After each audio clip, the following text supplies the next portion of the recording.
इस रक्षाबंधन की क्या आवश्यकता है, क्यों इसको हम मना रहे हैं। अब रक्षाबंधन का उद्देश्य क्या है कि भाई राखी इसलिए बांधते हैं कि वो हमारी रक्षा करेगा, और भाई की रक्षा कौन करेगा।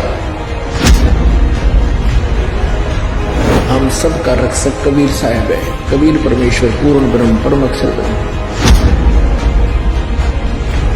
ये इस तरह के जो रीति रिवाजें हैं ये हमें पीड़ित करने के लिए है, हमारे को एक दूसरे से दूर करने वाली है। पुण्यात्मा परमात्मा के पानी में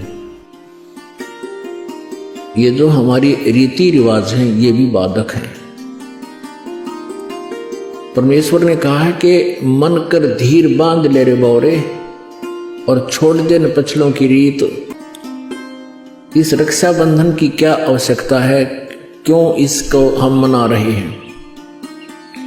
ये काल के चलाए हुए अपने इस टाइम पास करने की खातिर, टाइम वेस्ट करने के लिए और हमें पीड़ित रखने के लिए एक ये रीति बना रखी है। अपनात्मा इस ज्ञान से परिचित होने के बाद हमारी आंखें खुल जाती हैं, और जो समझदार बच्चे हैं इस बात को स्वीकार कर लेते हैं कि संत जो कहते हैं परमेश्वर का आदेश होता है, तो फिर वो स्वीकार कर लेते हैं, फिर वो समाज की नहीं मानते हैं। एक बहन ने बताया कि जी उपदेश लेने से पहले मैं राखी बांधने के लिए अपने भाई के वहां घर गई। वही रक्षाबंधन का दिन भाई की इंतजार कर रही थी।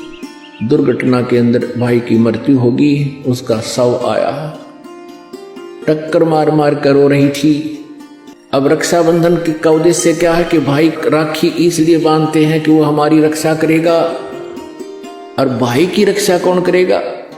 हमारा रक्षक कहते हैं, जो रक्षक है उसको हम भूल चुके हैं।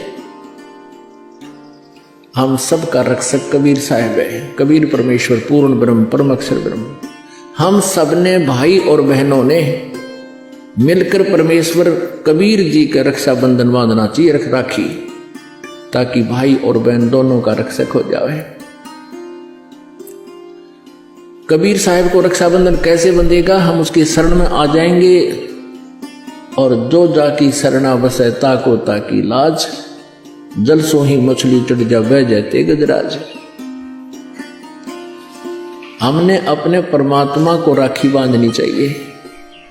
और दूसरा एक और दुख पैदा करती है ये रक्षाबंधन का दिन, जिन बहनों का भाई नहीं, अब वो रोती हैं पिछले कमरों में बैठ कर अकेली, आए हमारा भाई को नहीं, हम किसके राखी बांधेंगे।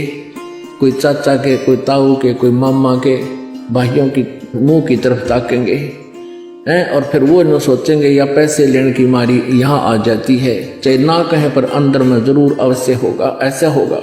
और हमने ऐसा ना करना है, हमने अपने ऊपर कर्जा नहीं चढ़ाना किसी का। तो इसलिए हमने रक्षाबंधन का त्योहार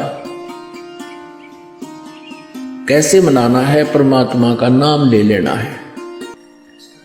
और फिर ये 10वां दिन यहाँ त्योहार होता है, सत्संग होता है, इसमें आकर के हमने इस परमात्मा के ज्ञान को सुनना है।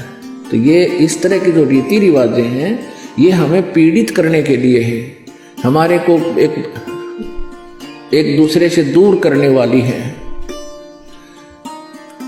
अब रिवाजें बन गई हैं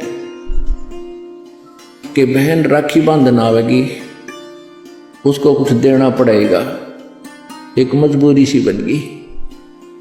तो ये भी हमारे नाते में दरार पैदा करती है। तो पुण्यात्माओं, जिन्होंने परमात्मा पाना है तो परमेश्वर के विधान को अपनाना ही पड़ेगा।